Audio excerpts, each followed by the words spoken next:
નમસ્કાર દર્શક મિત્રો, આપ જોઈ રહ્યા છો ટીવી ન્યૂઝ ગુજરાતી। હવે જોઈએ અગત્યના સમાચાર।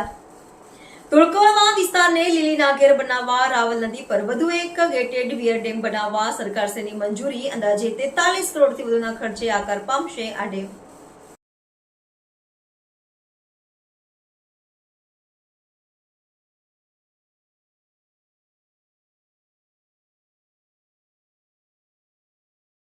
આજ રોજ તારીખ 28/7/2025ના રોજ ધોળકવડા વિસ્તારમાં રાવલ નદી ઉપર સરકારશ્રી દ્વારા વિયર ડેમ રિચાર્જ સ્કીમ બનાવવા માટે મંજૂરી આપવામાં આવેલ। પ્રાપ્ત વિગતો મુજબ ધોળકવડા ગામની મધ્યમાંથી રાવલ નદી પસાર થઈ છે। રાવલ નદીનો ઉદ્ભવ સ્થાન ચીખલકુબા ગામની ઉપર 2 કિલોમીટર અંતરે ફોરેસ્ટ વિસ્તારમાં રાવલ ડેમમાંથી વહેતી આ નદીઓના સામેતરથી દરિયામાં ભળી જાય છે। આ નદી ઉપર ખૂબ ઓછા ચેકડેમ હોવાથી રાવલ નદીનું પાણી દરિયામાં બિનજરૂરી વહી જતું હોવાથી વરસાદી પાણીના સંગ્રહ થાય તેવા ડેમની જરૂરિયાત છે।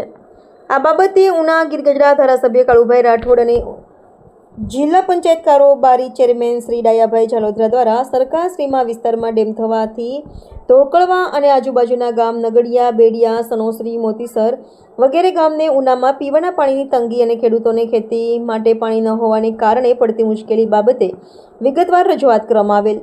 જે અન્વયે સરકારશ્રી દ્વારા આ વિસ્તારમાં રાવલ નદી પર સર્વે કરાવી ગીરગઢડા તાલુકાના ધોળકવડા ગામ પાસે રાવલ નદી પર ધોળકવડા રિચાર્જ સ્કીમના કામને કુલ રકમ 43 કરોડ 74 હજારની માનદ મંત્રી શ્રી જસ દ્વારા વહીવટી મંજૂરી આપવામાં આવેલ। આ વિસ્તારમાં ડેમ થવાથી આ વિસ્તારમાં હજારો વીઘા જમીનમાં ખેતી માટે પાણીનો પ્રશ્ન હલ થશે અને પીવાના પાણીની સમસ્યા દૂર થશે। પાણીના તળ ઉપર આવશે, જમીનમાં ભેજનું પ્રમાણ વધશે અને આ વિસ્તારમાં હરિયાળી છવાઈ જશે।